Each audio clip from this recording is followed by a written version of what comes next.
Hello, hi viewers. I will again come back and to discuss the topic solution, last part 6. Today I will discuss. Today I will discuss relationship between degree of dissociation and Wanda factor. इसका जो है मैंने कुछ part जो है मैंने previous जो chapter मैंने टॉपिक डिस्कस किया था उसमें ही मैंने कर दिया था, जो वांडा एबनॉर्मल मॉलिक्यूलर मास पढ़ा रहे थे।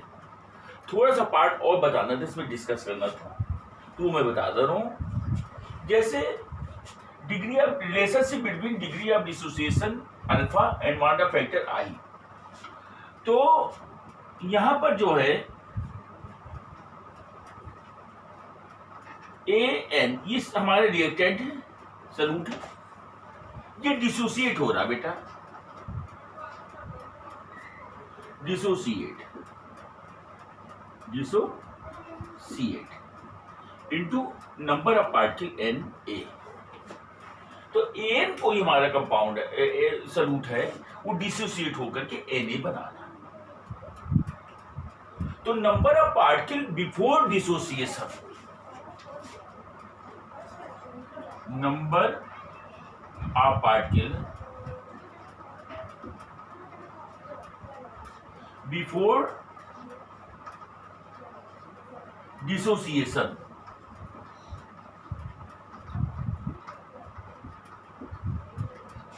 Number of particle before dissociation, number of particle before dissociation is 1।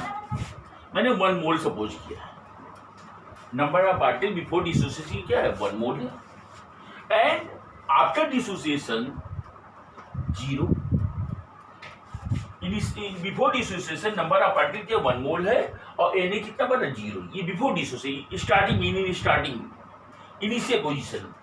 But after dissociation,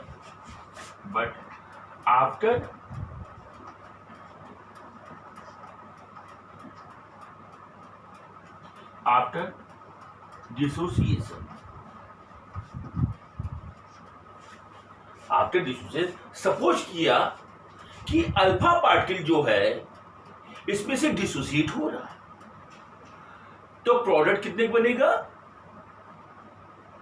N alpha बनेगा। कि एन से क्या होगा? मल्टीप्लाई हो जाएगा, जो कि इक्विलिब्रियम चैप्टर में मैंने आपको बताया था। इसमें से अल्फा पार्टिकल क्या होता है? डिसोसिएट हो जाएगा। यहां जो बनेगा इससे क्या होगा? मल्टीप्लाई होकर बनेगा बेटा एन अल्फा, एन अल्फा, ये N alpha.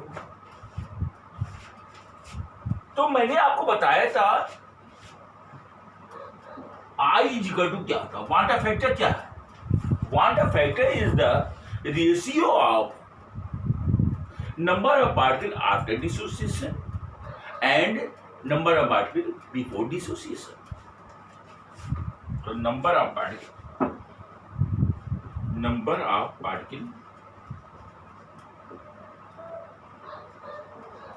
After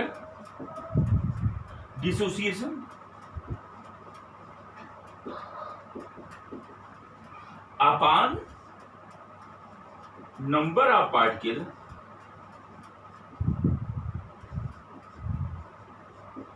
after dissociation.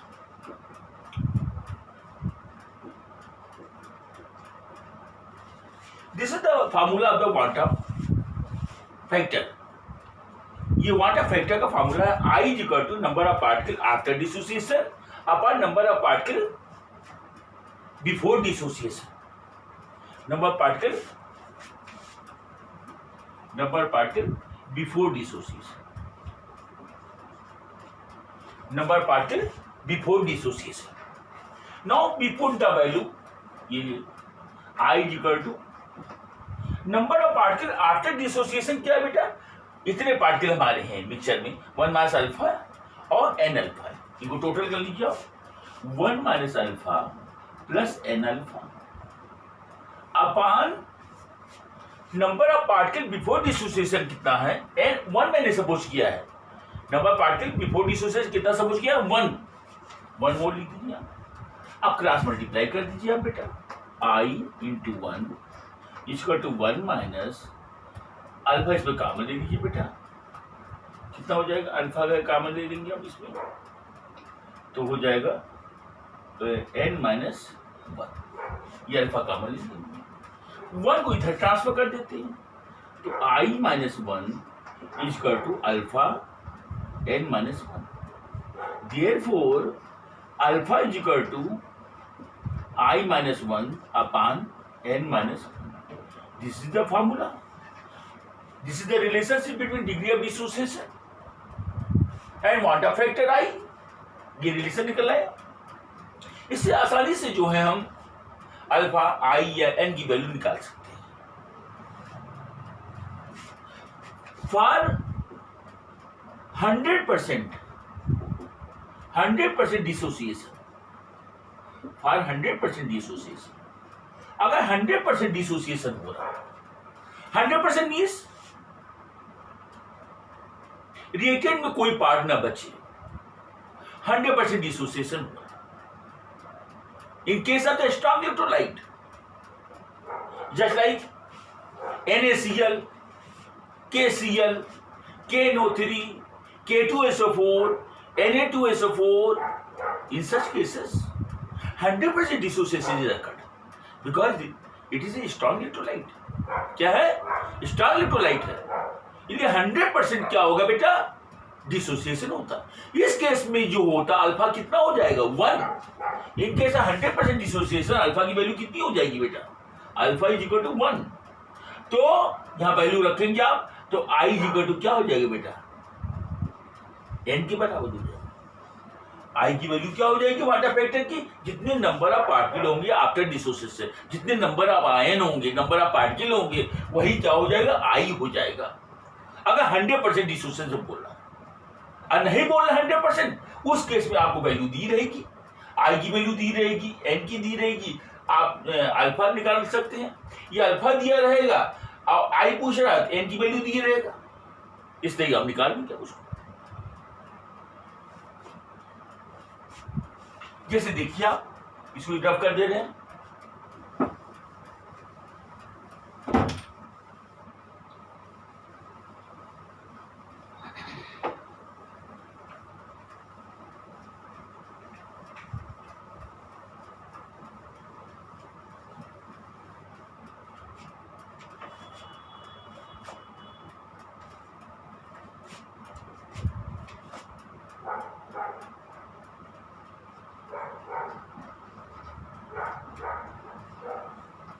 जैसे NaCl बेटा है, सोडियम क्लोराइड स्ट्रॉन्ग इलेक्ट्रोलाइट है, इसको आयनाइज कर रहे हैं हम,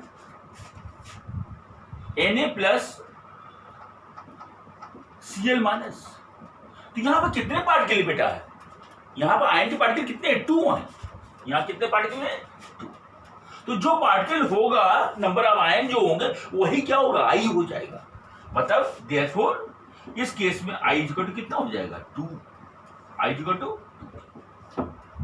दूसरा देखिए, जैसे मैंने बेटा लिया हुआ है K2SO4,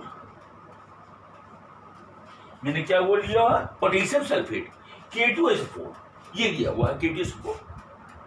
उस केस में मैं ये आई निकालना, ये स्ट्रॉन्ग इलेक्ट्रोलाइट आयनाइज करते हैं, it get ionize into 2K plus and SO4 minus minus, 2K plus SO4 minus, in which number of dissociate particle कितने बेटा है, 2 पार्टिकल हमारा K प्लस का है और 1 पार्टिकल जो हमारा सल्फेट का है. टोटल कितने, 3 हो गए पार्टिकल. ये 3 पार्टिकल डिसोसिएट पार्टिकल, यही जो होगा क्या हो जाएगा, I होता है, क्वांटम फैक्टर होता है. This is the I. तो I इक्वल टू कितना हो जाएगा, तो समझ में आ गया आप लोगों को. इस तरीके से हम I निकाल सकते हैं. अब मैं रिलेशनशिप बताने जा रहा हूं आपको, relationship between degree of association and quantum factor. तब देखिए क्या होता है, ये जो डिसोसिएशन का था, अब एसोसिएशन देखिए, एसोसिएशन, एसोसिएशन. तो degree of relationship between degree of association and quantum factor, इसके बीच में रिलेशन दिखा दीजिए.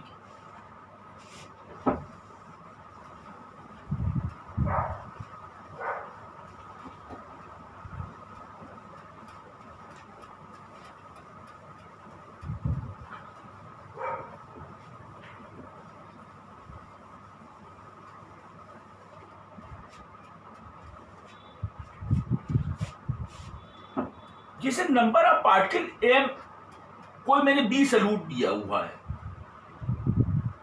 बी मैंने कोई सल्यूट ले लिया, उसके नंबर ऑफ पार्टिकल कितने बेटा एम है।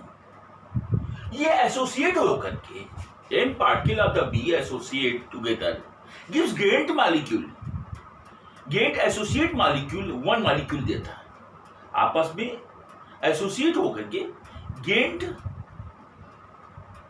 वन मॉलिक्यूल, ये गेट एसोसिएट मॉलिक्यूल देता है। जैसे इन केस ऑफ जिसे आपने पॉलीमराइजेशन पढ़ते थे आप लोग, जैसे एथीन है, एथीन एन मॉलिक्यूल ले लीजिए, पॉलीमराइज होकर के C2H4 gives C2H4 whole n, this is the polyethene, single molecule they, number of molecule combined together gives single molecule, complex molecule, gate molecule, this is called association. So here is n particle of B associate together and give single gate molecule,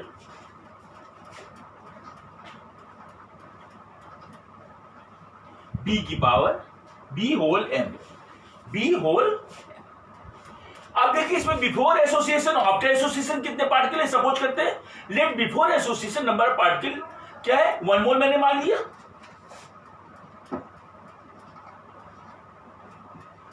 before association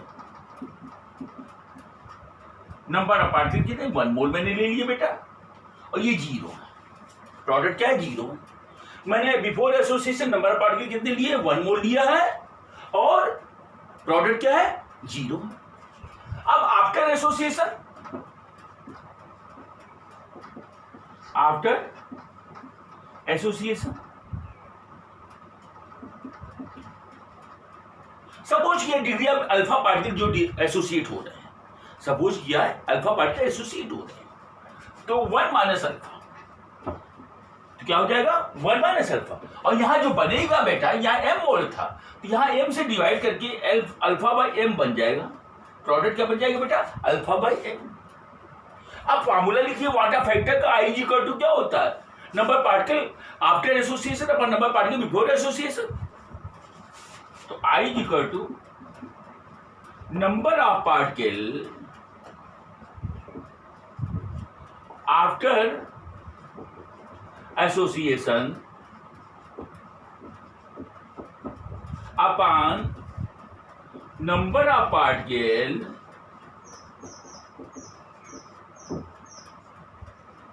before association.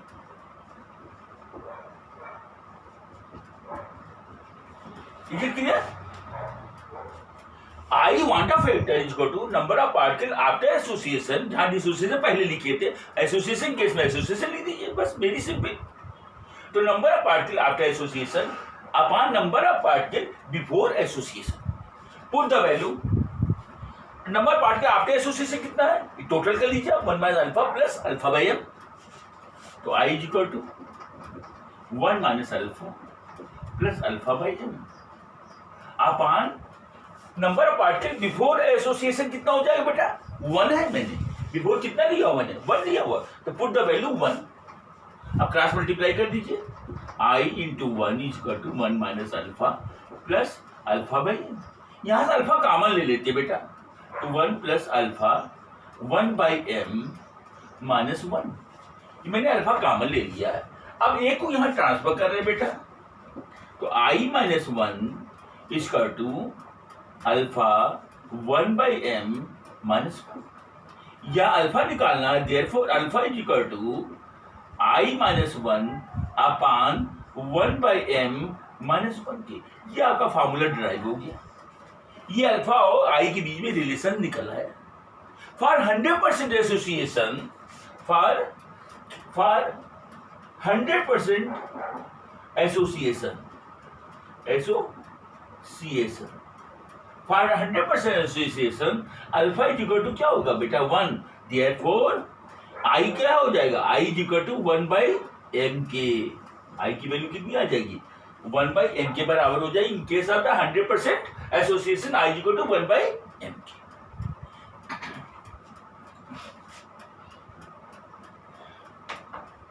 अब जैसे इसका example मैंने बहुत से दिए खाए थे आपको, जैसे उस दिन मैंने एसिटिक एसिड का लिया था मैंने, 2 molecule associate together gives gate associate molecule. Benzoic acid का केस लिया था, 2 मॉलिक्यूल एसोसिएट हो गए, एबनॉर्मल बिहेवियर को शो करता है। एसिटिक एसिड का मॉलिक्यूलर वेट आपने देखा था 60 था, after association it's molecular weight becomes 120। इसके मतलब क्या है? ऐसे केस के लिए हम इस फॉर्मूले के यूज करेंगे, इस तरीके न्यूमेरिकल आसानी से आपका क्या हो जाएगा, सॉल्व हो जाएगा। बाई चांस आपसे आयोनाइजेशन कांस्टेंट पूछ लेते हैं, आपसे कहते हैं क्वांटम फैक्टर बताइए, डिग्री ऑफ डिसोसिएशन अल्फा बताइए, ये कहते हैं also find out ionization constant, then you will apply the formula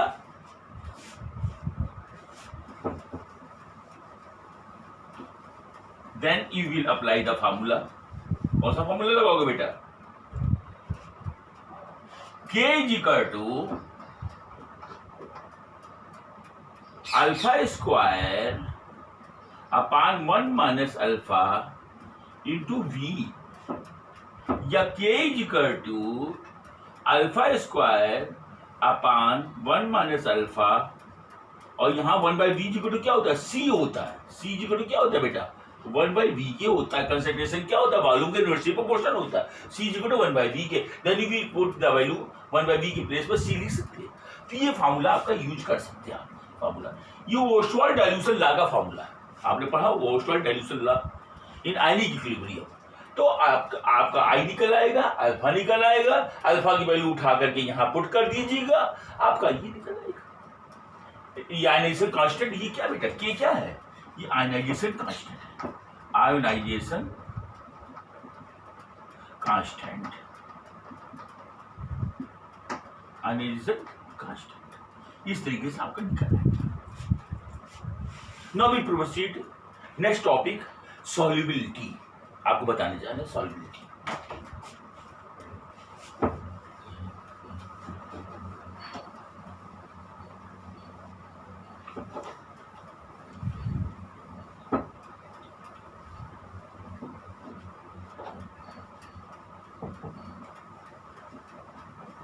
solubility बेटा, सॉल्युबिलिटी क्या होती है?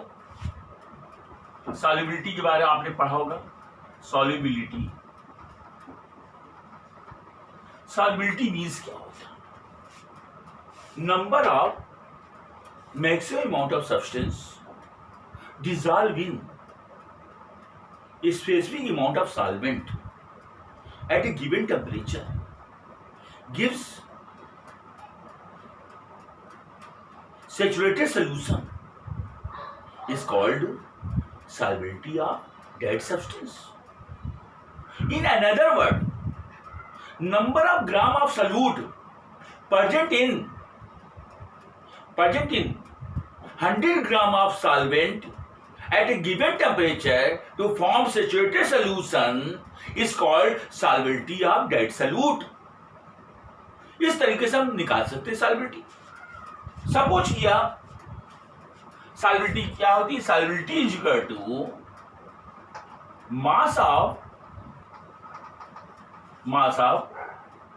सॉल्यूट, ये substance solute in gram upon mass of solvent multiply with 100, then we obtain solubility. जैसे किसी की सॉल्युबिलिटी निकालनी है, जैसे हमने इसमें स्पेसिफिक सॉल्वेंट ले लेते हैं, specific amount of solvent. Solvent suppose कि 100 ले लिया मैंने, 100 ले लिया मैंने, कितना ले लिया 100, सॉल्वेंट मैंने ले लिया 100।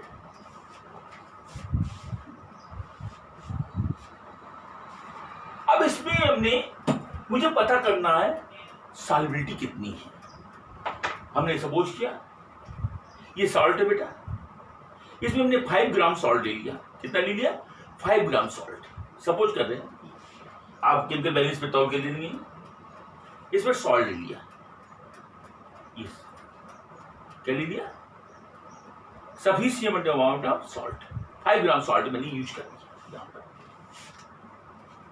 अब इसको मैं स्पिरिट लैंप पे एक कांस्टेंट टेम्परेचर पर इसको हीट करेंगे। सपोज ये 25 डिग्री सेंटीग्रेड, कोई भी टेम्परेचर कांस्टेंट रखना है आपको। कांस्टेंट टेम्परेचर में जो सॉल्युबिलिटी होती है वो क्या देता है बेटा, सैचुरेटेड सॉल्यूशन देता है। टेम्परेचर नहीं चेंज करना है, उसको जला देते हैं, इसको जला दें।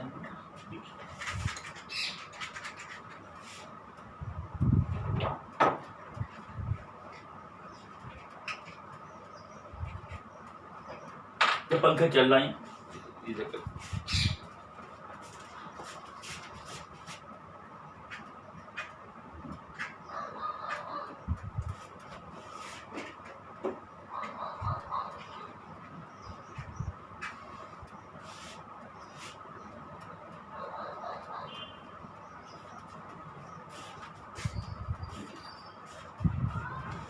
ये मैंने ये आपको स्पीड लैंप यूज किया हूँ, इसको यहाँ पर हीट करेंगे बेटा। इसको मैं क्या करूंगा, हीट करूंगा at a different temperature. Suppose कि 25 डिग्री सेंटीग्रेड में कर दे रहा हूँ टेम्परेचर, उसको थर्मीमीटर इसमें लगाना पड़ेगा, थर्मीमीटर से पता चल जाएगा, इसमें थर्मीमीटर भी डालना पड़ेगा। तो ये आपको डिमॉन्स्ट्रेट करके दिखा रहा हूँ मैं, ये इस तरीके से दिखा रहा हूँ। टेम्परेचर दे रहे हैं,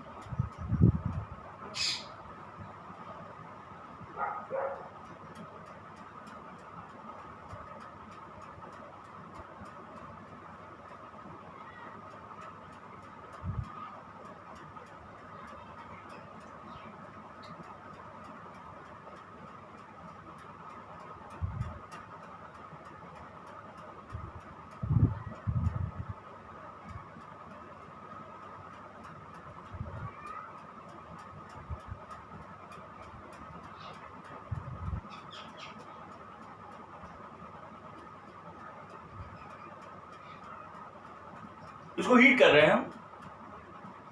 तब तक हीट करेंगे जब तक ये सॉल्युबल नहीं हो जाएगा, डिजॉल्व नहीं हो। और जब ये डिजॉल्व हो जाएगा ट्रांसपेरेंट सोल्यूशन देगा, और ट्रांसपेरेंट सोल्यूशन को क्या बोलते हैं हम, ट्रू सोल्यूशन कहते हैं।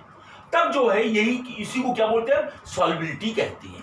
किसी भी सॉलिड सब्सटेंस का किसी भी लिक्विड में, सॉल्वेंट में कंप्लीटली डिजॉल्व होने को सॉल्युबिलिटी ऑफ डेड सॉल्यूट कहते हैं।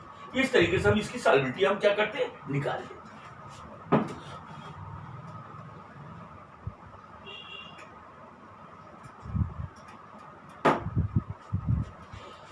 अब सॉल्युबिलिटी भी जो है अलग अलग टाइप की होती है।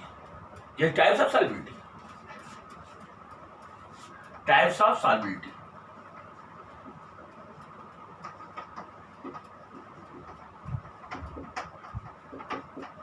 फर्स्ट है solid plus solvent.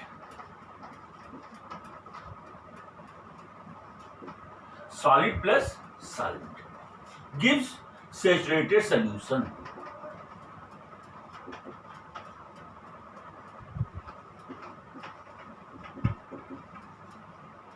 Definite temperature, definite temperature,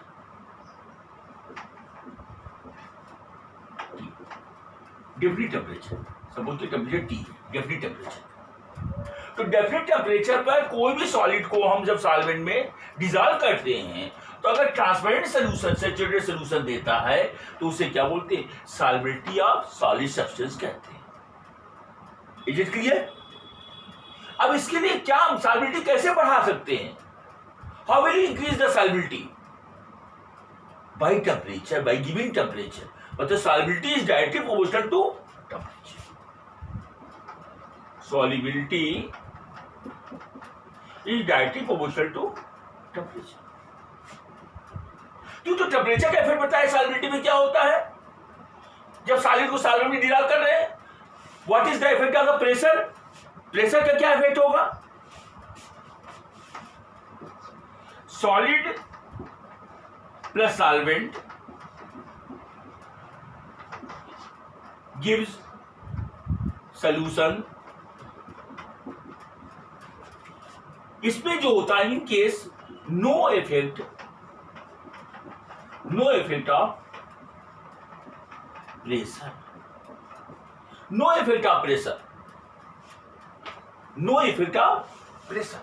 solid को जो हम सॉल्वेंट में ऐड करते हैं तो प्रेशर का कोई इफेक्ट नहीं होता। प्रेशर चाहे कम करें चाहे ज्यादा करें, there is no effect on solubility. Solubility of solid in solvent is affected by only temperature, not by pressure. मगर अदर केस देखिए, अगर मैं कोई गैस ले रहा हूं और गैस की सॉल्बिलिटी में किसी लिक्विड में फाइंड आउट करना चाहता हूं, तब देखिए टेम्परेचर भी अफेक्टेड होगा और प्रेशर भी अफेक्टेड होगा उस केस में। देखिए जैसे मैंने लिया हुआ आपके सामने,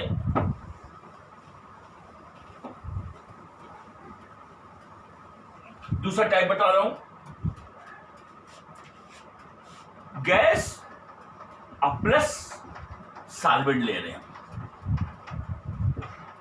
और सोल्यूशन बन रहा है। क्या बन रहा है बेटा? सोल्यूशन। तो गैस प्लस सॉल्वेंट मैं ले रहा हूं, उस केस में क्या करेंगे हम? सॉल्बिलिटी गैस की solubility of gas in liquid increase करने के लिए मुझे क्या करना पड़ेगा? According to Le Chatelier principle, आपको मालूम होना चाहिए। मैंने ली चैटली प्रिंसिपल मैंने पढ़ाया था आपको 11th में। वहां पर मैंने क्या बताया था? कोई लिक्विड लिया हुआ है, जैसे वाटर लिया हुआ मैंने, या आप शुगर सोल्यूशन ले लीजिए, कुछ भी ले लीजिए,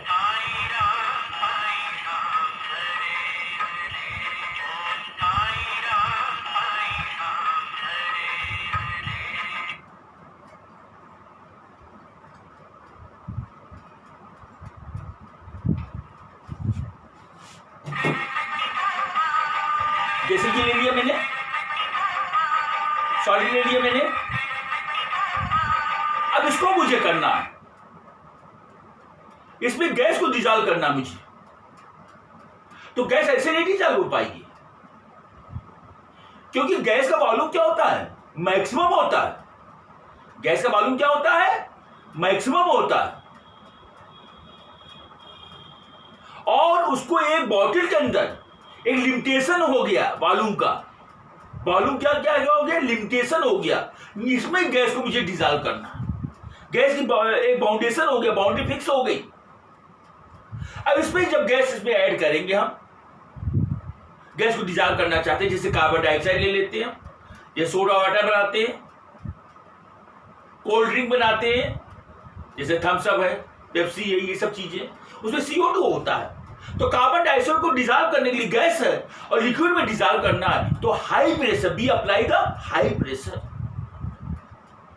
eight high pressure equilibrium shifted towards where volume decreases according to Le Chatelier principle. तो हाई प्रेशर अप्लाई करने से ये क्या होगा? हमारा वॉल्यूम डिक्रीज हो जाएगा, वॉल्यूम लिमिटेशन हो जाएगा CO2 का और डिसॉल्व हो जाएगा हाई प्रेशर पर। तो CO2 क्या हो जाएगा बेटे? एक बॉटल के अंदर लिक्विड के अंदर सॉल्बिलिटी बढ़ा देगा। इसका तो हाई प्रेशर पर जो होता है गैस की सॉल्बिलिटी क्या होती है? इंक्रीज करती है। तो at high pressure, at high pressure, high pressure is directly proportional to solubility of gas is at high pressure is directly proportional to solubility of gas। मतलब CO2 गैस को अगर मुझे सॉल्वेंट में डिसॉल्व करना है लिक्विड में, तो यहां सोल्यूशन बन जाएगा बेटा। सोल्यूशन सपोज किया सोडा वाटर बन गया। क्या बन गया? Soda water. तो कैसे होगा? एट हाई प्रेशर करना पड़ेगा। क्या करना पड़ेगा मुझे? Eight high pressure, at high pressure. Pressure को हाई कर देने से CO2 गैस की सॉल्बिलिटी क्या होगी? इंक्रीज कर जाती है। तो pressure is directly proportional to solubility of the gas. तो pressure is directly proportional to solubility of gas in liquid. तो pressure is directly proportional to solubility of gas in liquid. ये मैंने आपको बताया। अब देखिए मैं बता रहा हूं टेम्परेचर का। What is the effect of temperature? Gas plus solvent gas की सॉल्युबिलिटी, ये सोल्यूशन बन गया। गैस को सॉल्वेंट में डिसॉल्व करना है। What is the effect of temperature? Low temperature, cold temperature पर, कोल्ड होना चाहिए, कोल्ड टेम्परेचर होना चाहिए, low temperature favour the solubility of the gas. इसमें होता CO2 गैस जो होती है, CO2 gas solubility is inversely proportional to temperature. Temperature जितने ही कम करेंगे CO2 गैस की सॉल्वेबिलिटी क्या होगी? ज्यादा होगी। ये कोई भी गैस की बेटा, जितने कोल्ड कंट्रीज होते हैं जहां पर आप देखते हो सियाचिन ग्लेशियर है, जहां भी कोल्ड होगा वहां क्या होगी? सॉल्वेबिलिटी क्या होगी? गैस ज्यादा डिसॉल्व रहता है। और समर सीजन में देखते हैं आप लोग, गैस स्प्रेड हो जाती है, चाहे प्लांट्स हो चाहे कहीं भी हो, हर जगह गैस क्या होती है? एक्सपैंड फॉर्म में रहती है। और विंटर सीजन में क्या होता है? गैस का कॉन्ट्रैक्शन सिकुड़ जाती है। क्यों होता है? कि गैस की सॉल्वेबिलिटी क्या होती है? टेम्परेचर कम करने से क्या होती है? बढ़ती है। तो जितने टेम्परेचर कम रहेगा, लोएस्ट टेम्परेचर रहेगा, सॉल्वेबिलिटी ऑफ गैस इंक्रीज करेगा। तो आपने दो केसेस लिया, सॉलिड का मैंने सॉल्वेंट में डिसॉल्व करके आपको दिखाया, फिर मैंने गैस को सॉल्वेंट डिसॉल्व करके दिखाया। जब मैंने सॉलिड को देखा तो देखा टेम्परेचर बढ़ाने से सॉलिड की सॉल्वेबिलिटी सॉल्वेंट में बढ़ रही है, मगर गैस की टेम्परेचर बढ़ाने से गैस की सॉल्वेबिलिटी नहीं बढ़ रही है। ये मैंने आपको बताया। तो प्रेशर का कोई इफेक्ट नहीं पड़ा सॉलिड का सॉल्वेंट में, मगर गैस का सॉल्वेंट में प्रेशर का इफेक्ट पड़ा। प्रेशर बढ़ाने से गैस की सॉल्वेबिलिटी बढ़ रही है। ये मैंने आपको एक्सप्लेन करने के लिए, सॉल्वेबिलिटी को एक्सप्लेन करने के लिए मैंने प्रयास किया। I hope you will clearly understand this topic. Further we take a topic Henry's law.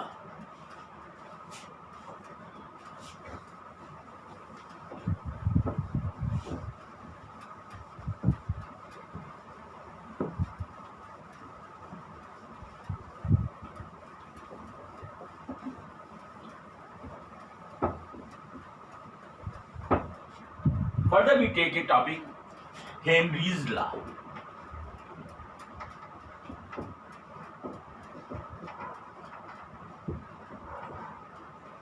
Henrys law क्या है? हेनरी ये बहुत ग्रेट साइंटिस्ट थी। He was a very great scientist. इनके बेसिस पर जो है, जो आज का एप्लीकेशन हो रहा है, कोल्ड ड्रिंक CO2 डिसॉल्व की जा रही है। सी डाइवर्स वाले केस में इनकी प्रिंसिपल लिया गया। सी डाइवर्स के केस में हाई एल्टीट्यूड पर इनके केस को एनोक्सिया, ये सब डिजीज जो ब्रीथिंग प्रॉब्लम होती है, ये हेनरी लॉ के अकॉर्डिंग जो है एक्सप्लेन किया गया। आसानी से इसको कर सकते हैं हेनरी लॉ के बेसिस पर। तो हेनरी लॉ ने क्या बताया? क्या amount of gas, the solubility of amount of gas is directly proportional to applied pressure. Pressure जितने ज्यादा हम लगाएंगे, जितने ज्यादा प्रेशर अप्लाई करेंगे, उतने गैस की सॉल्युबिलिटी क्या होगी? Amount of gas, more the amount of gas is soluble in solvent. इसका मतलब amount of solubility is directly proportional to applied pressure. amount of gas, solubility of gas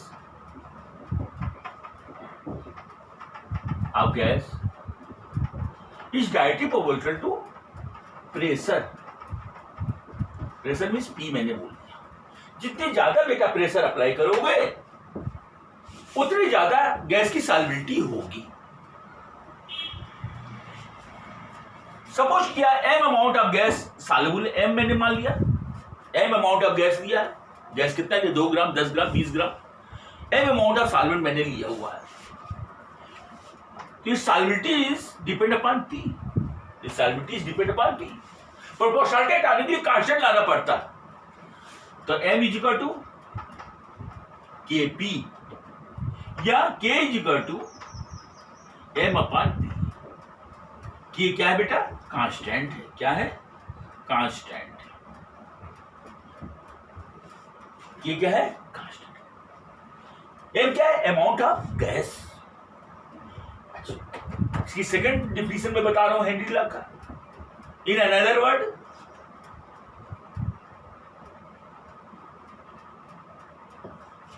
another word, vapour pressure of the gas, vapour pressure of gas particle in gaseous face, vapour pressure of gas particle in gaseous face is directly proportional to mole fraction of gas particle in solution, is called Henry's law। तो यहां पर क्या बेटा है? जो कोई gas है जिससे हमने बीकर लिया हुआ है, इसमें कोई गैस है, एक कोई गैस ले लिया मैंने, इसका मोल फ्रैक्शन सपोज किया क्या है, मैंने एक्स से मान लिया, गैस ले लिया, घी ले लीजिए, ज्यादा एक्सप्लेन करने में आसानी रहेगी। तो इसका मोल फ्रैक्शन क्या हो गया? एक्सजी हो। तो गैस कितना, ये सॉल्वेंट में डिसॉल्व करना है मुझे, ये सॉल्वेंट है, ये सॉल्वेंट इसमें डिसॉल्व करना। तो mole fraction of the gas is directly proportional to applied pressure in vapour phase, in gaseous phase में होना चाहिए।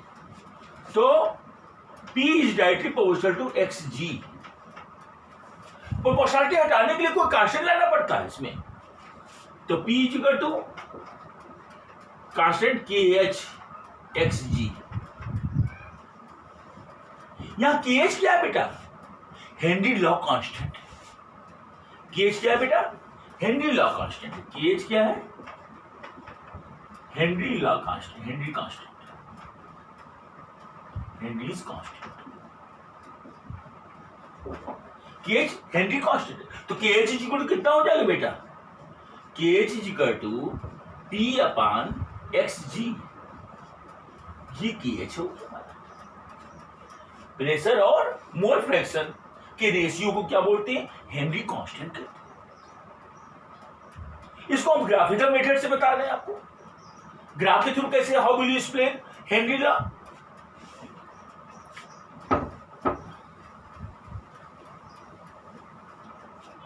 वी प्लॉट ए ग्राफ, ये वाई एक्सिस है और ये मैंने एक्स एक्सिस ले लिया हुआ है, ये वाई है और ये क्या बेटा? एक्स एक्सिस है। यहां पर मैंने जो लिया हुआ प्रेशर लिया हुआ है और यहां जो लिया हुआ मैंने मोल फ्रैक्शन ऑफ द गैस लिया हुआ। तो ये प्रेशर है और ये क्या है? गैस है, पार्शियल प्रेशर ऑफ गैस, और मोल फ्रैक्शन में मैं कर रहा हूं, ग्राफ प्लॉट कर रहा हूं। अब स्ट्रेट लाइन मिलेगा, क्या मिलेगा बेटा? ये स्ट्रेट लाइन मिलता है। ग्राफ कैसा मिलता है?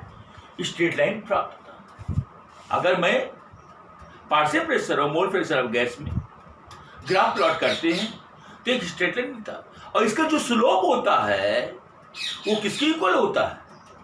हेनरी कांस्टेंट के बराबर होता है।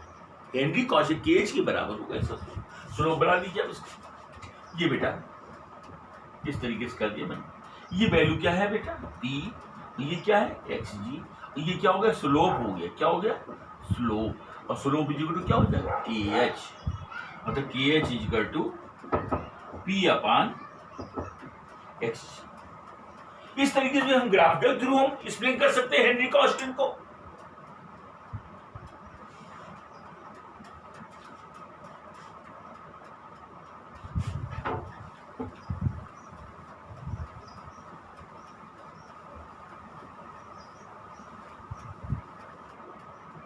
तो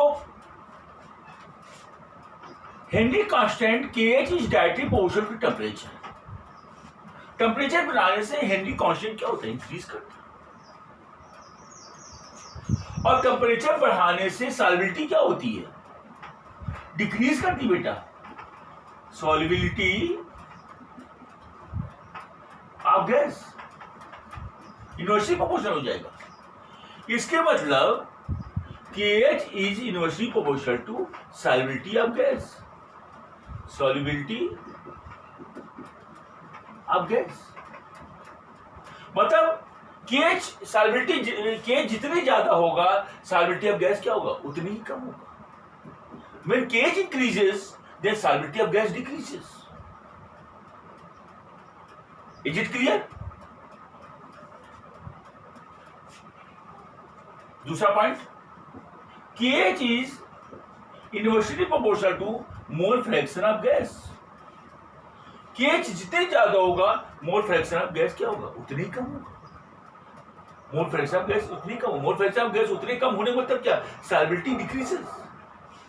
ये कंक्लूजन हमारे यहां निकल रहा है। अब मैं इसका बता रहा हूं कहां एप्लीकेशन, कहां application of Henry's law.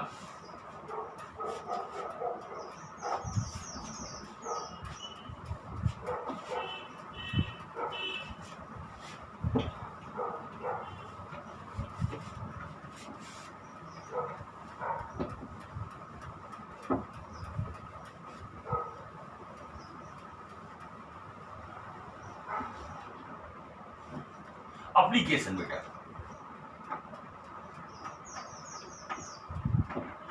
Application of Henry's law. इनका एप्लीकेशन कहां पर है, हेनरीज लॉ का एप्लीकेशन कहां पर है? पहला है बेटा in preparation of cold drink, in preparation soft drink, cold drink, soda water. यहां पर क्या होता है कोल्ड ड्रिंक में, कोल्ड ड्रिंक में जो है ये लिक्विड है, ये लिक्विड है, दिस इज द लिक्विड। इसमें CO2 गैस को जो होते हैं हाई प्रेशर पर क्या किया जाता है, सील किया जाता है। हाई प्रेशर पर जो होता है कार्क लगा दिया जाता है हाई प्रेशर करके, जिससे CO2 गैस इसमें क्या होती है, डिसॉल्व हो जाती है और सोल्यूशन बन जाती है, गैस और लिक्विड का सोल्यूशन मिल जाता है। यहां पर इसका हेनरी लॉ का यूज हुआ। Is it clear? तो पहला यूज जो हमारा है कहां पर है, कोल्ड ड्रिंक में, कोल्ड ड्रिंक, कोल्ड ड्रिंक में या सॉफ्ट ड्रिंक में या cold drink, soft drink, soda water में, सोडा वाटर बनाना, यहां इसका यूज किया गया। पहला एप्लीकेशन था कि हाई प्रेशर पर गैस की सॉल्युबिलिटी बढ़ाई, हाई प्रेशर पर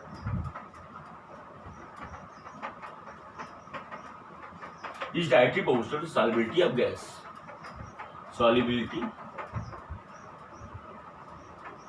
ऑफ CO2 गैस। ये इस प्रिंसिपल पर जो है हम कोल्ड ड्रिंक, सॉफ्ट ड्रिंक और सोडा वाटर को प्रिपेयर करते हैं, जो आजकल आप देखते होंगे मार्केट में चलता है, लोग पीते होंगे आप लोग। सेकंड पॉइंट मैं बता रहा हूं आपको, इसका प्रिंसिपल का कहां यूज हुआ, सी डाइवर्स, सी डाइवर्स। सी डाइवर्स क्या करते हैं, सी डाइवर्स जो समुद्री गोताखोर होते हैं, sea divers at the bottom of the sea. Sea है जैसे ये सी है, हमने सपोज किया ये सी है, ये सी है, ये सरफेस, ये सी है बेटा, क्या है ये, मैंने सी मान लिया, ये सरफेस है और ये बॉटम है, ये क्या है, बॉटम पर प्रेशर क्या होता है, हाई होता है, यह हाई प्रेशर होता है, और सरफेस पर क्या होता है, लो प्रेशर होता है, लो प्रेशर। सरफेस प्रेशर कैसा होता है बेटा, लो प्रेशर होता है। तो at the sea bottom pressure is very high, at high pressure oxygen gas is soluble in blood cell, oxygen get liquefied, oxygen gas soluble in blood cell, so breathing problem is created, उसमें death भी हो जाती है। इससे बचने के लिए क्या करना पड़ा, जो सी डाइवर्स थे वो ऑक्सीजन गैस सिलेंडर ले जाते हैं, तो ऑक्सीजन गैस सिलेंडर में होता क्या है बेटा, देखिए जो ऑक्सीजन होती है O2 होती है, उसमें हीलियम गैस क्या भर देते हैं, हीलियम गैस, हीटेड गैस होती है, इसको मिक्स करके हम मिक्स कर देते हैं और ऑक्सीजन सिलेंडर बन जाता है। ऑक्सीजन सिलेंडर, ऑक्सीजन सिलेंडर बन जाता है। सी डाइवर्स लोग क्या करते हैं, O2 mix with helium gas which is inert gas, इस मिक्सचर को ऑक्सीजन गैस सिलेंडर में यूज किया जाता है, जिससे जो होता है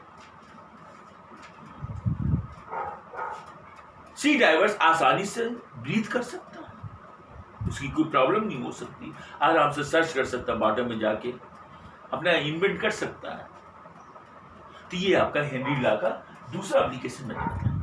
तीसरा मैं एप्लीकेशन बता रहा हूं हाई एल्टीट्यूड पर, जैसे इन केस ऑफ सियाचिन ग्लेशियर, जहां पर सैनिक हमारे होते हैं, हिमालय, एवरेस्ट पीक, केदारनाथ, बद्रीनाथ, ये हाई एल्टीट्यूड कहलाते हैं। हाई एल्टीट्यूड पे क्या होता है, लो ऑक्सीजन प्रेशर होता है। हाई एल्टीट्यूड पे क्या होता है, लो ऑक्सीजन प्रेशर होता है। लो ऑक्सीजन प्रेशर की वजह से जब प्रेशर लो होगा तो सॉल्युबिलिटी क्या होगी, लेस होगी। At low pressure oxygen, solubility of oxygen is less in blood cell. Solubility of oxygen is very low in blood cell. So breathing problem is produced. Anoxia disease is produced. कौन सी disease हो जाती है, anoxia disease is produce. Breathing problem होने लगती, suffocation होता है, सांस फूलती है। ये तीसरा था हाई एल्टीट्यूड का केस था पहाड़ों के लिए। तो देखिए